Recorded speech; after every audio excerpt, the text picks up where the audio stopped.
Welcome to this explainer.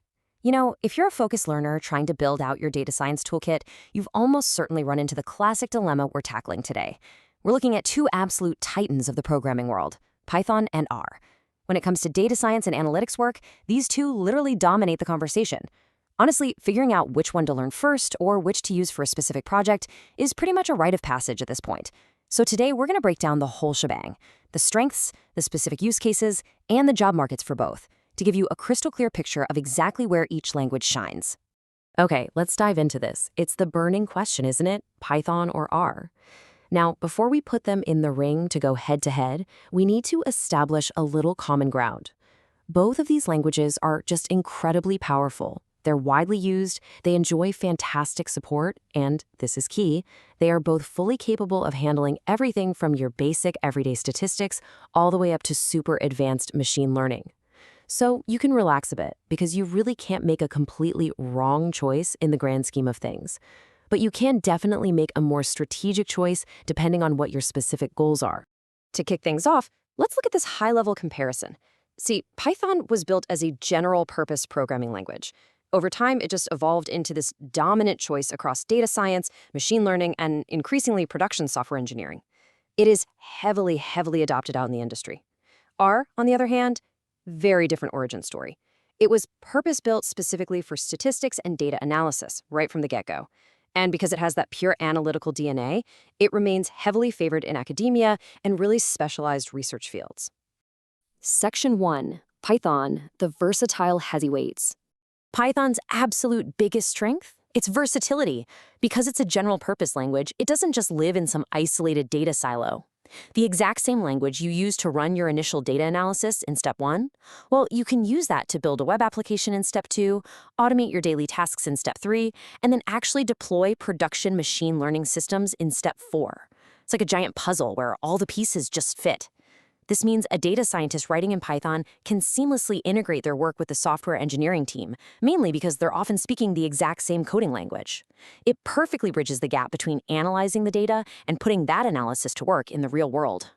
Now, what's really interesting about this slide is that Python brings massive, massive horsepower to modern artificial intelligence. Its ecosystem is currently the undeniable industry standard. Whether you're using traditional machine learning libraries like Scikit-learn to build simple predictive models, or you're building massive deep learning neural networks with TensorFlow and PyTorch, you are working in Python.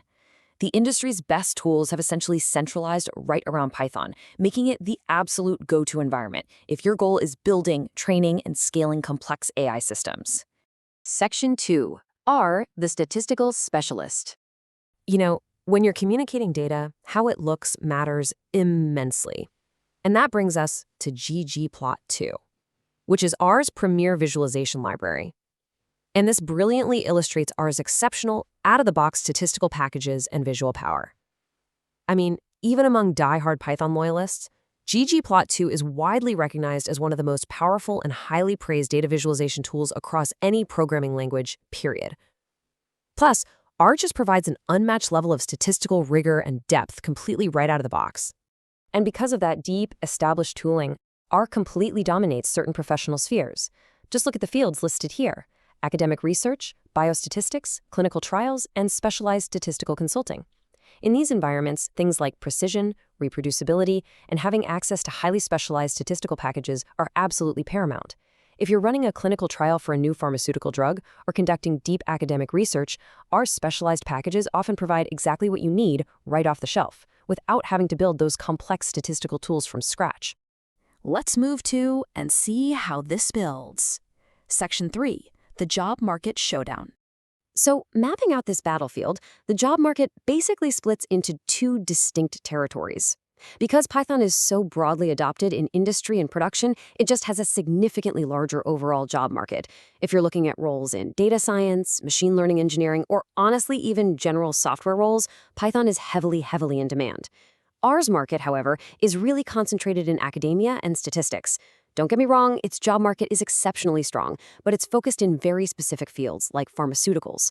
Basically, if your goal is to integrate models into real-world applications alongside software engineers, Python is your path. But if your goal is deep, rigorous statistical discovery, R is the one calling your name. And that job market reality directly impacts the learning resources you'll have available to you. Right now, Python has the much larger, more active community across most general data science subfields, which means more tutorials, more open source projects, and definitely faster answers on forums when your code inevitably breaks. The R community, while slightly smaller in overall scale, is highly specialized and rigorously focused on statistics. It's an incredibly supportive community for sure, but its resources are heavily tilted towards specialized academic and statistical methodologies rather than general software engineering.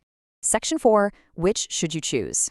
So, the crucial point is, if you're choosing your very first language and you want maximum career flexibility across a wide variety of data roles, Python is generally the safer default choice.